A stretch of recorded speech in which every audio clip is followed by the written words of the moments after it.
Bienvenue pour ce culte du dimanche 15 novembre 2020, 23e dimanche du temps de l'Église, 32e dimanche du temps ordinaire.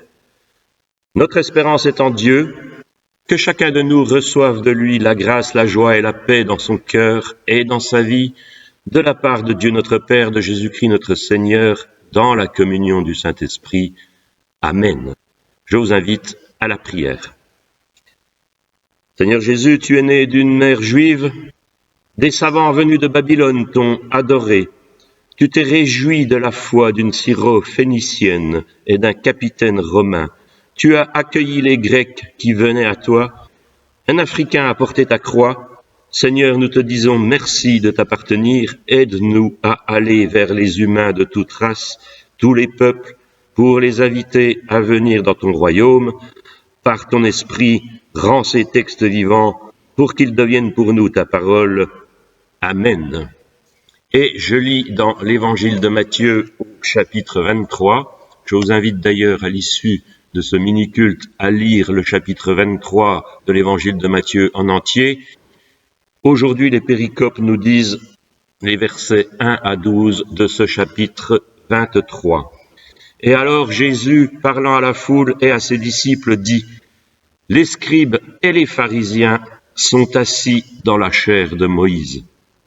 Faites donc et observez tout ce qu'ils vous disent, mais n'agissez pas selon leurs œuvres, car ils disent et ne font pas.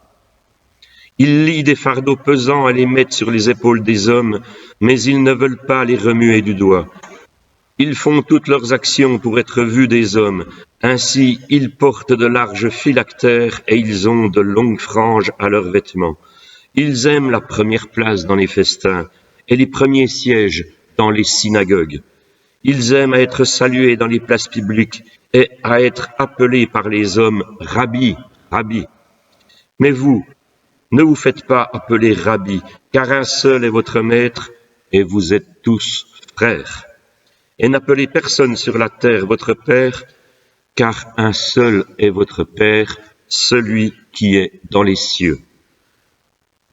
Le plus grand parmi vous sera votre serviteur. Quiconque s'élèvera sera abaissé, et quiconque s'abaissera sera élevé. Seigneur, ta parole est la vérité, sanctifie-nous par ta vérité. Amen. Prédication de l'Évangile, annonce de la parole de Dieu, chapitre 23 de l'Évangile de Matthieu. Ce chapitre 23 de l'Évangile selon saint Matthieu est entièrement formé par un violent discours de Jésus contre ses collègues théologiens. C'est une incroyable tirade qui est digne de Cyrano. Pour Jésus, face à l'opposition qu'il rencontre, il y a un moment où il faut se taire et partir sans rien répondre, et il y a un temps pour dénoncer et dénoncer fortement. Les scribes et les pharisiens dénoncés ici par Jésus se sont assis sur la chaire de Moïse et ils lient de pesants fardeaux de règles sur les épaules des gens. Ils prétendent penser à la place des autres. Ne vous faites pas avoir, nous dit Jésus.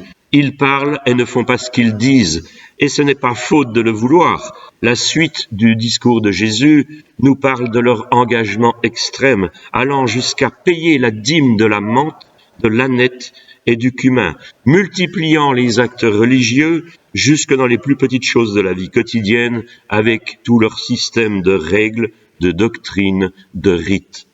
Il y a un vice fondamental, un vice dans l'idée même de fixer comment être fidèle à Dieu pour d'autres que soi-même.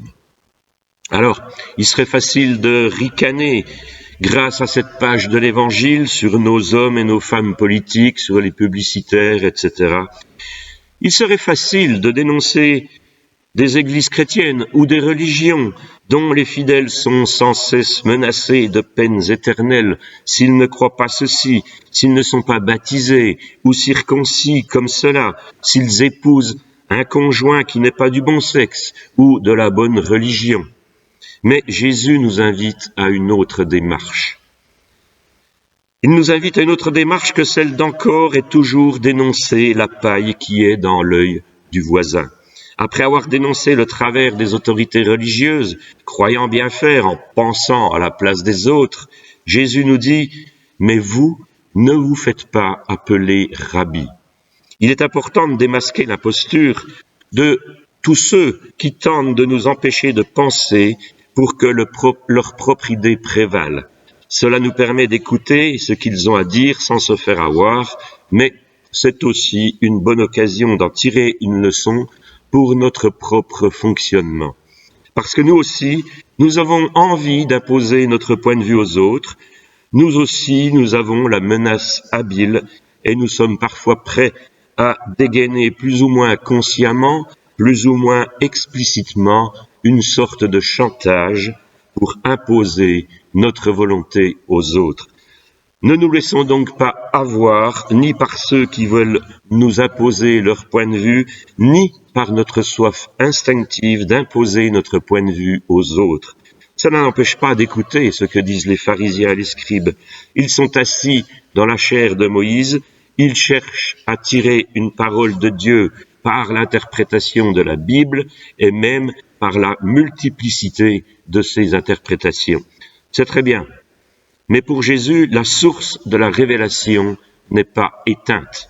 Méfions-nous des pharisiens qui veulent nous empêcher d'écouter et de penser par nous-mêmes. Mais Jésus nous dit que le plus terrible des empêcheurs d'écouter par soi-même, c'est ce pharisien qui est en nous et qui nous autocensure, cramponnés que nous sommes à ce que nous avons toujours pensé, comme un enfant s'accroche à son doudou.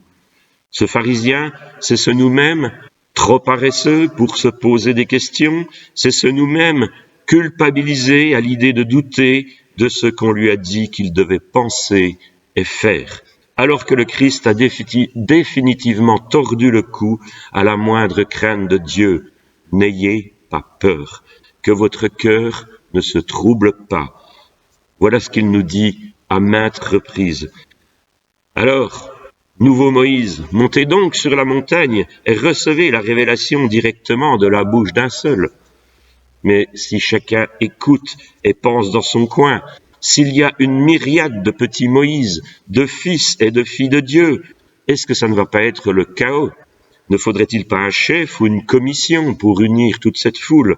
Jésus répond à cette interrogation, un seul est votre chef, le Christ. Faisons-lui confiance. Et Jésus ose cette comparaison. Dieu est comme une poule unique qui vient en Christ rassembler tous ses poussins sous ses ailes. Pour les auditeurs de Jésus, le Christ était à espérer comme un salut de Dieu, un salut qui vient bientôt, que nous soyons ou non persuadés que Jésus est ce Christ, peu importe. Peu importe, nous est-il dit ici, l'essentiel, c'est de lui faire place dans notre existence en disant « Béni soit celui qui vient au nom du Seigneur » que l'on trouve au verset 39. Béni soit ce quelque chose que j'accepte précisément d'avoir encore à découvrir quelque chose de neuf venant de Dieu. C'est une simple question de bonne volonté, d'ouverture à cette chaleur, à cet amour. Cette confiance que nous pouvons chacun écouter et penser par nous-mêmes et être tous ensemble unis parce que Dieu est un. Alors, un petit mot quand même sur cette terrible diatribe qui suit les versets suivants, à partir du verset 13. Diatribe sur les scribes et les pharisiens hypocrites. Ils font, et nous faisons bien évidemment partie des poussins chéris du Christ, maman poule.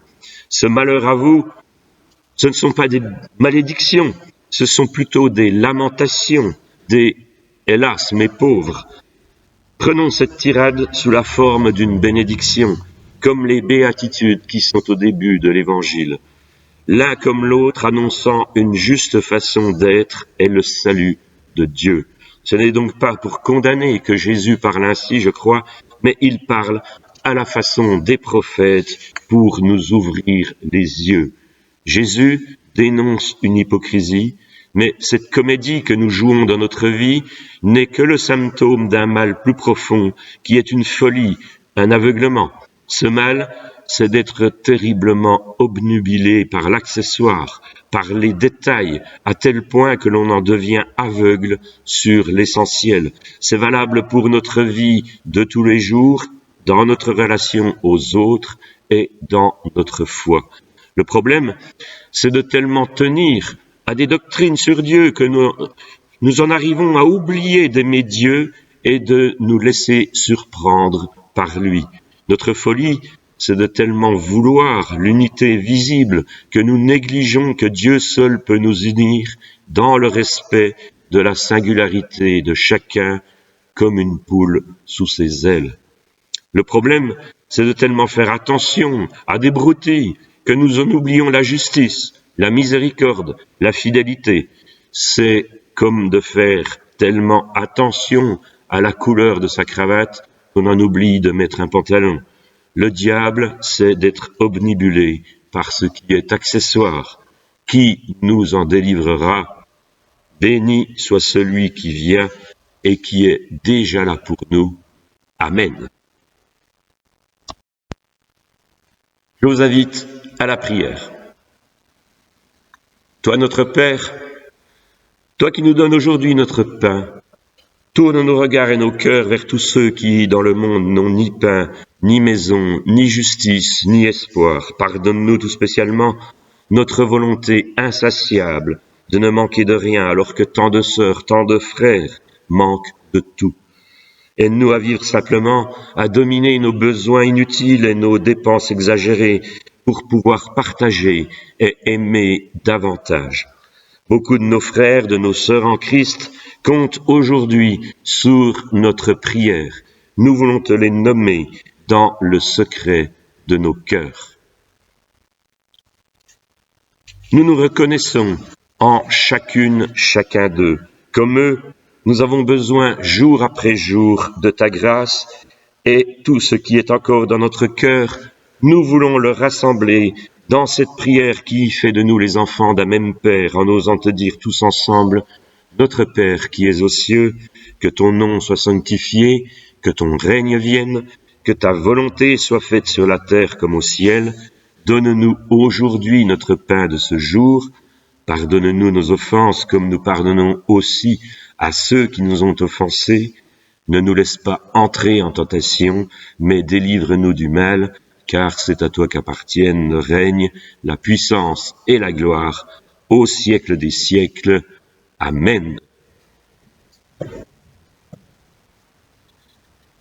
Que le Dieu de paix, lui-même, vous sanctifie totalement et que toute votre personne, esprit, âme et corps soient gardés sans reproche pour l'avènement de Jésus-Christ notre Seigneur. Amen. Voilà, je vous remercie et je vous souhaite un bon dimanche et une bonne semaine. À bientôt.